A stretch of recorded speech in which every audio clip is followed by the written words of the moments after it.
Welcome back to another technical deep dive here in the Debug Zone. Today we're tackling a big question and breaking it down with insights from other users.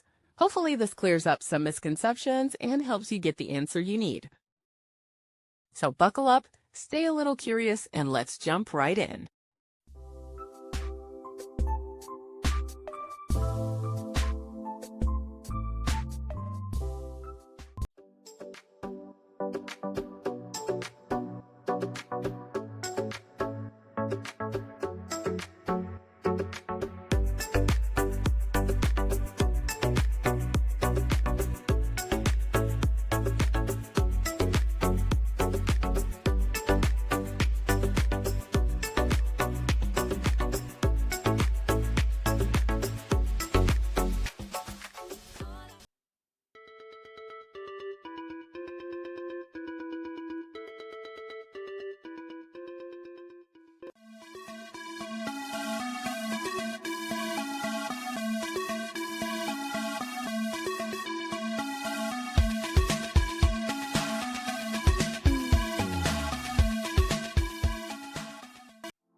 And that's a wrap.